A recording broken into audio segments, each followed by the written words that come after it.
शेर आया, शेर आया, कभी शेर आ भी जाता है। जी हाँ। कल का जो मेरा व्लॉग था वो पानी एमकेएम के हवाले से था कि जी कहा जाता है कि इफ्तार पार्टियाँ देने का प्रोग्राम बनाया जा रहा है, खासतौर पे वफ़ा परस्तों के लिए, तो ये कोई हवा में तीर नहीं मैंने मारा था। शेर का आ सकता है यानी कहते हैं ना कि पानी के एमकेएम के जो फॉलोवर्स हैं उनकी तो सिर्फ एक मकान है, बिल्डिंग है, सब कुछ है। उन्होंने आकर वहाँ पर डेरा लगाना है, तो उन्हें कोई कोई खुदाई नहीं करनी पड़ेगी या कोई ऐसा नहीं है कि कोई बहुत ही बड़े उनके लिए मशक्कत है।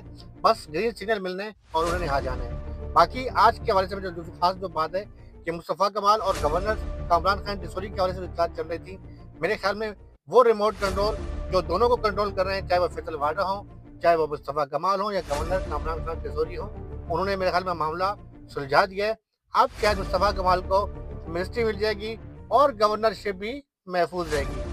आपका भाई आफ्ताब हुसैन और फार्म सहाफ़ी अपने प्रोड्यूसर हारिस के साथ मुखातिब है और मैं आपसे दोबारा गुज़ारिश करूँगा कि मेरे चैनल को सब्सक्राइब भी किया करें, लाइक भी किया करें। मैं कोशिश करता हूँ कि आपके लिए कोई अच्छी-अच्छी चीज़ें लेकर आता रहूँ। देखिए आज का जो मेरा व्लॉग है, आज मुझे मौका नहीं मिला, ना तो मैं स्टूडियो में वैसे मैं आम साफ़ी हूँ और मेरी कोई लग्ज़री गाड़ी नहीं है, आम-सी गाड़ी है और उसमें मैं बैठ के जो है आज अपने प्रोड्यूसर आशिकी के साथ जो है वो आपसे बातचीत कर रहा हूँ और ये भी अचानक मेरा प्रोग्राम बना है। आज मैंने व्लॉग नहीं बनाना था क्योंकि कल व्लॉग पर जो है मैंने काफ़ी आपने मुझे पज़राई मिली है। कुछ लोगों ने कुछ हमारी बहनों ने, कुछ भाइयों ने तनकीद भी की, तो ख़ैर वो बिल्कुल मुझे मैं बड़ी फ़राख़दिली के साथ तनकीद को मैं कभी जो है वो रिमूव नहीं करता और ना ही जो है मैं डिलीट करता हूँ। मुझे खुशी होती है कोई तनकीद करता है, लेकिन तनकीद बजाय इस्लाह होनी चाहिए और हो सकता है आपकी तनकीद से मेरी इस्लाह हो जाए। देखिए, सबसे पहले तो मैं आपको खबर के हवाले से बताऊँ कि मैं खबर यहाँ से शुरू करता हूँ कि मैंने कल जो कहा था कि बानी एमकेएम के जो फॉलोअर्स हैं वो बावजूद इसके कि उनके खिलाफ जो है वो रियासती ऑपरेशन भी चल रहा है, गिरफ्तारियाँ भी हो रही हैं, लेकिन फिर भी वो गिरफ्तारी होती हैं, ज़मानतों पे रहा हो जाते हैं, पेनाफ्लेक भी लग रहे हैं, मुख्तलिफ इलाकों में चॉकिंग भी की जा रही है और अब ये इत्तला आई है कि जो है जो है बानी एमकेएम के जो हामी हैं या जिन्हें वफाप्रस्त कहा जाता है, एमकेएम के जो मुख्तलिफ कारकुनान जो अताब में भी रहे हैं गुज़िश्ता 9 साल से सियासी हवाले से उन पे पाबंदियाँ आयद हैं। अब इफ्तार पार्टियों के ज़रिए जो है अपने आप को मज़बूत भी करेंगे, कॉर्नर मीटिंग करते हैं या मुख्तलिफ इलाकों मोहल्लों में होता है, लेकिन अब जो है चूँकि सोशल मीडिया का दौर है और वो चीज़ छुपेगी नहीं, तो मेरे ख़्याल में अच्छी बात है इफ्तार पार्टियों में जैसे मैंने कल कहा था कि जी इफ्तार पार्टियाँ गवर्नर हाउस से शुरू होती हैं, जेडीसी भी पे खत्म होती हैं, मुख्तलिफ सियासी जमातें करती हैं इफ्तार पार्टियाँ, अच्छी बात है।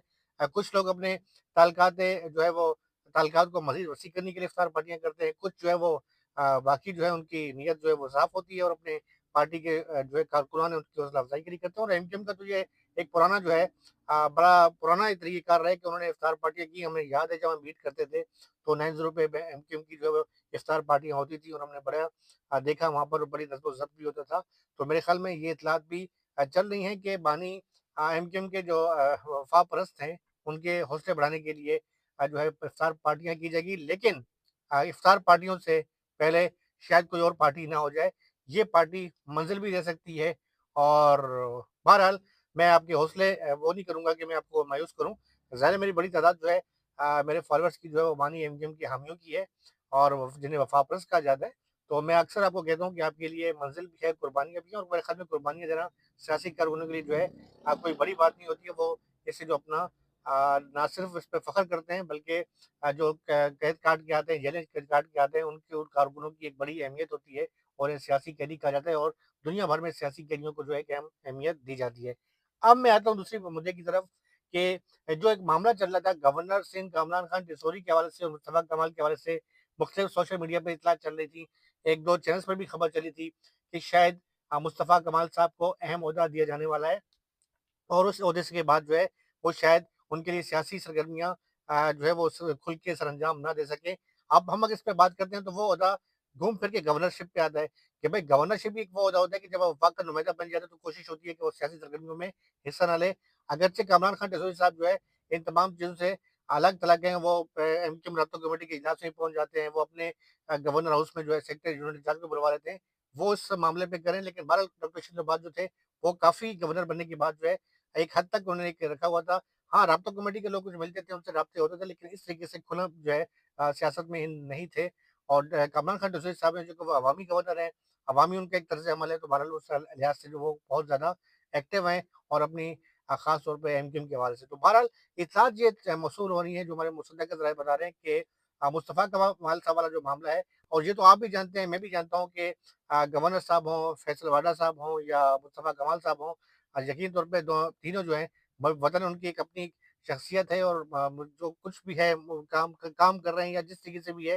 लेकिन ये आप भी जानते हैं कि उनका जो है वो रिमोट कंट्रोल किसके हाथ में है और कौन जो वो तकते हैं, जो लोगों को इक़्तिदार भी पहुँचाती हैं और इक़्तिदार से निकालती भी हैं।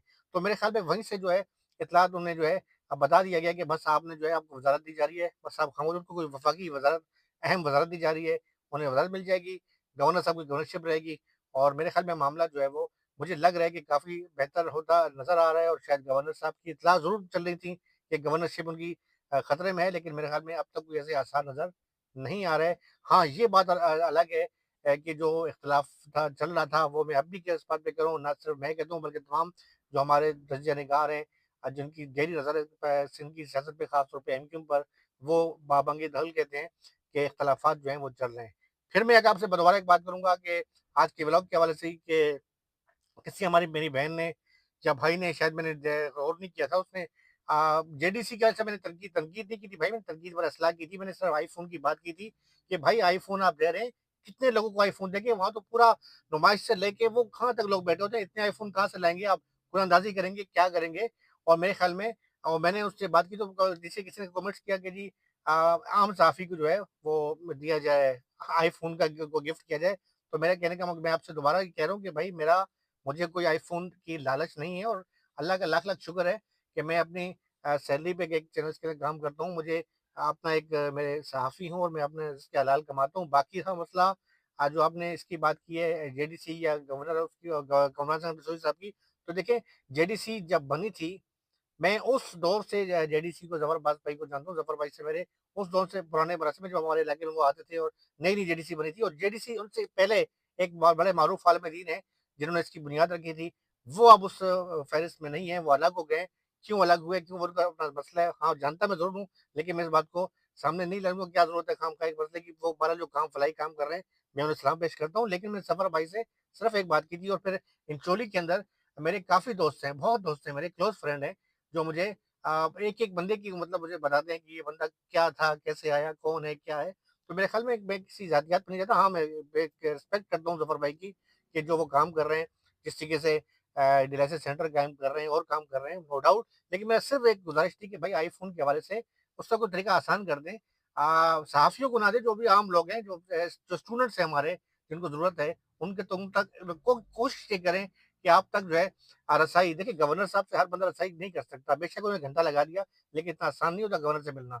और इसी तरीके से आप जो है इस वक़्त जो है एक बने हुए हैं वसीला यानी वो गवर्नर से मिलने का जो है आपके पास क्योंकि आपके बहुत अच्छे मरासिम हैं कामरान रसूली साहब के साथ और बज़ाते खुद मैं भी कामरान भाई को जानता हूँ कि उनका जब वो फंक्शन लीग में थे, तो हमारे भी बड़े अच्छे उनके साथ मरासिम थे। घर पे उनके खाना खाते थे, तो बड़े नफ़ीस शख़्स हैं और अगर उन्हें वाक़ई में पता हो कि बंदा ज़रूरतमंद है, तो उसकी मदद भी करते हैं। लेकिन आप जो है जब आपके सीट पर बैठो तो दुआ लोग और दुआएँ ले रहे हैं आप और दुआएँ लें और इस तरीके से मैं कोई साफ़ी बरादरी की अगर आप बात करेंगे तो मुझे कहेंगे लोग कहेंगे कि सिर्फ़ अभी साफ़ी बरादरी का रोना रो रहे हैं। मैं साफ़ी बरादरी की बात नहीं कर रहा। जो भी स्टूडेंट्स हैं, डॉक्टर्स हैं, जो फूड पांडा चला रहे हैं लोग, जिन्हें जो है अच्छे मोबाइल की ज़रूरत है, जो हमारे ब बच्चे कराची के जो हैं फूड पांडा की नौकरी कर रहे हैं, बाइकें चला रहे हैं, उन्हें सरकारी नौकरियाँ डोमिसाइल की वजह से जो नहीं मिल पा रही, उनके लिए कुछ ना कुछ करें। तो मैं आपको तहसीन पेश करता हूँ और गवर्नर साहब भी जो है कोशिश करें कि आसानी के साथ जो है आईटी कोर्स करवा रहे हैं, मैं आपको खराज तहसीन पेश करता हूँ, लेकिन उसको मज़ीद आगे बढ़ाएँ। तो बहरहाल ये मेरा आज का जो छोटा-सा व्लॉग था, आपने मुझे कहा कि आईफ़ोन का खुदा की कसम खा के कह रहा हूँ कि मुझे कोई शौक नहीं है, बल्कि मैं तो ज़फ़र भाई की ना तो सहरी में जाता हूँ, ना इफ्तारी में बहुत कम जाता हूँ और कोई तकरीब होती है, तो हाँ, वो अलग बात है कि गवर्नर उसमें किसी भी इवेंट पे मिल जाएँ, तो लाज़मी बात है बीइंग अ जर्नलिस्ट जो है, कोई भी अच्छा काम करता है, सराहनीय वाले अच्छे काम करेंगे, मैं उन्हें भी रिस्पेक्ट करता हूँ। ईडी साहब जो हैं मेरे जहाँ मेरी रिहाइश है वहाँ पर कुछ ही फासले पर उनका घर है, फैसल भाई से मुलाकात होती रहती है, लेकिन फैसल भाई से कोई कोई ख़ास इवेंट होता है जाता हूँ। इसी तरीके से दीगर सोशल वर्कर से मुलाकात है, उसी तरीके से अपना ज़फ़र भाई से भी रहती है। मैं कोई तनकीद नहीं कर रहा था, सिर्फ़ ये कर रहा था कि अली शेखानी जैसा बंदा आपके पास है, गवर्नर साहब जैसा बंदा आपके पास है, लोगों के लिए आसान करें, आसान से आसान करें कि आम जो है अवाम जो है, पब्लिक जो है, जो वाक़ई में ज़रूरतमंद है, जो बिल्कुल सिर्फ़ कारोबार इनका नहीं है या सिर्फ़ ये नहीं है कि वो अपने वो अपने आप कारोबार को जो है वो मतलब मज़ीद वर्क करने के लिए या कुछ लोग शौकिया भी होते हैं कि यार चलो फ्री का आईफ़ोन मिल रहा है, पहुँच जाए, नहीं। जो वाक़ई में हकदार हैं, उनके लिए काम करें और ज़रूरी नहीं है कि अब आईफ़ोन ही दें। आप उनको एंड्रॉइड फ़ोन दे दें, अच्छा-सा दे दें, कोई और चीज़ दे दें। लैपटॉप दे दें आप स्टूडेंट्स को, उनकी भी हौसला अफ़ज़ाई हो जाएगी। जैसे पंजाब में शुरू हुए, बहुत से आप काम कर रहे हैं और कर भी आप रहे हैं, मैं ये नहीं कह रहा कि आप नहीं कर रहे हैं। बहरहाल मुर्दा खाने भी बने हैं, लेकिन मुर्दा खाने माज़रत के साथ ज़फ़र साहब, वो जब बंदा कराची इन होता है ना, इतना बड़ा मुर्दा खाना देख के बड़ा दहल जाता है, खौफ़ आ जाता है।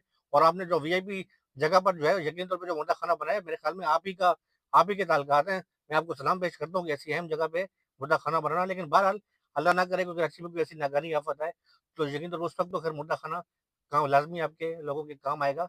लेकिन फ़िलहाल उससे ज़्यादा जो है तालीम की और दीगर चीज़ों की ज़रूरत है। अपने भाई आफ्ताब हुसैन और फ़ाहम साहब को इजाज़त दें। चैनल को सब्सक्राइब करें, लाइक करें। आपका बहुत-बहुत मैं शुक्रगुज़ार हूँ कि आप मेरी जो है वो हौसला अफ़ज़ाई करते हैं। अगर किसी मेरी बात से किसी दोस्त को तकलीफ़ पहुँची हो, तो मैं माज़रत ख़्वाह हूँ। मैं भी और मेरा प्रोड्यूसर आर सिद्दीकी भी। इजाज़त दें। अल्लाह हाफ़िज़। पाकिस्तान ज़िंदाबाद।